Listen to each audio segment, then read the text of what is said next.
Okay, we're rolling now. So I want to just walk you through a little selective color test. One of the first things you need to do is you need to make sure that you go to your Schoology, whether you're second hour B-Day or seventh hour B-Day. You got to get into your Schoology and you got to find in this folder called Making a Card this image called colorflowertest.jpg, and you got to click on it and it'll give you like a larger preview here. And then you're going to hold Control and then click on it, and you can download a copy. Now, technically, if you're really smart, you'll know that other classes have already done this, and you will be able to find this picture in their downloads. It has a very generic name because it comes from the internet. It's like 200.396-34 or something. So you can save as. Now, the preview didn't come down, so I don't know why. But that's the number of it, 200.903.26-37. You can hit save. I'm not going to replace it because I already have one. But if you can't find one or don't have one, that's on Schoology how you get it. Okay, so now we're going to go to Photoshop and we're going to open this bad boy up. So go to Photoshop. Let's see here. Oh, here we go. And I'm going to hit File Open or Apple O, either way. And there it is on my desktop, 200.903.26-37. I'm going to go ahead and hit Open. Now, mine, as it opens, might look just a little different from yours because I've already saved some of the initial stuff.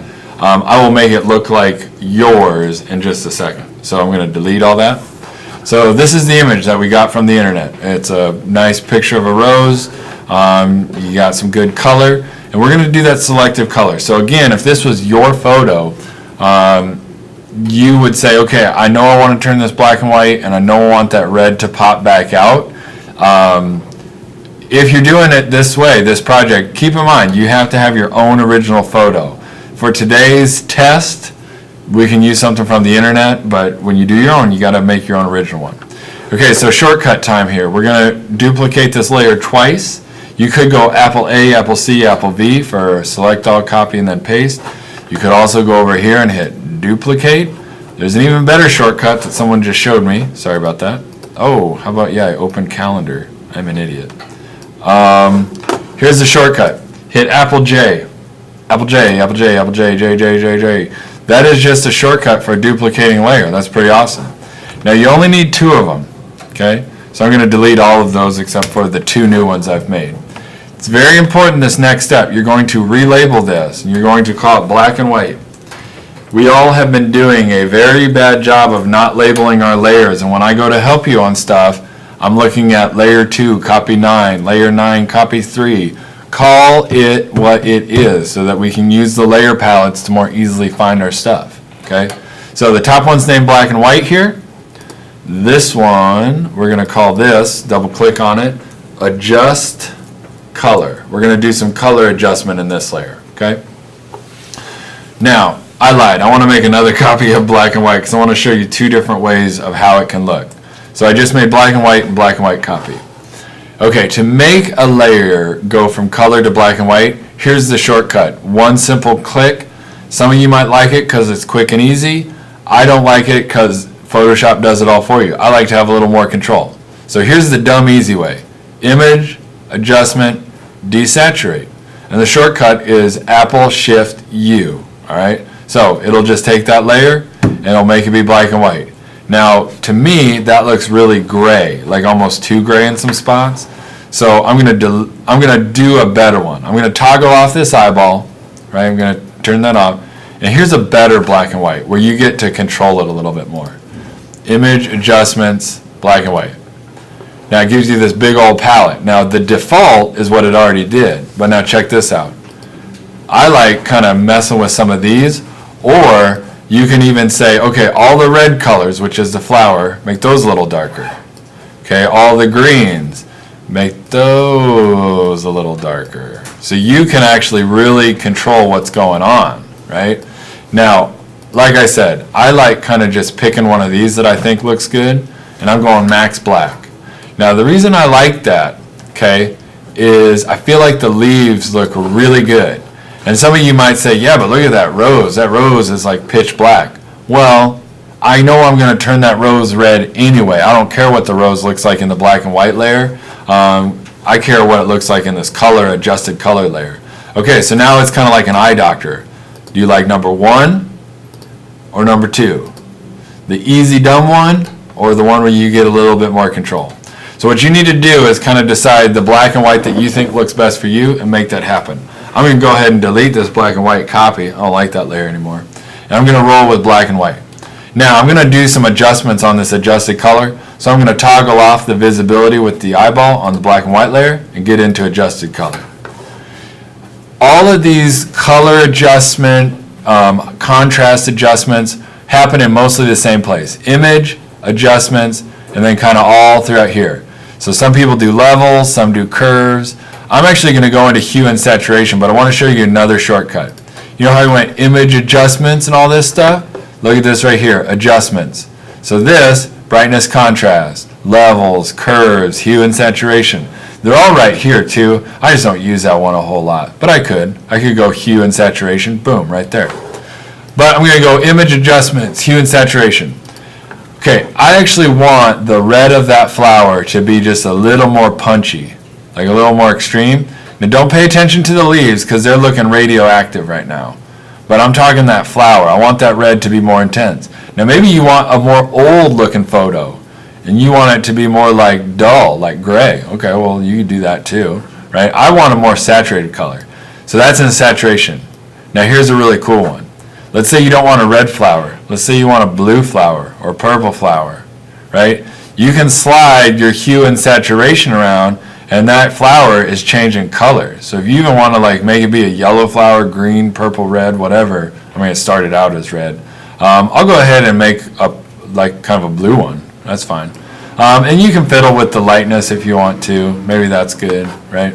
And I'm going to hit OK. Now don't pay attention to the leaves. Remember, we're going to make those leaves be the black and white, okay?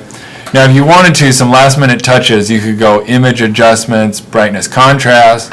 You can make that blue a little brighter, maybe a little more contrast. You know, contrast is tricky. You want it to have some contrast, but yet at the same time, if you do too much, it's like too intense. It's like, you know, looks artificial and crispy almost, so you don't want that, okay?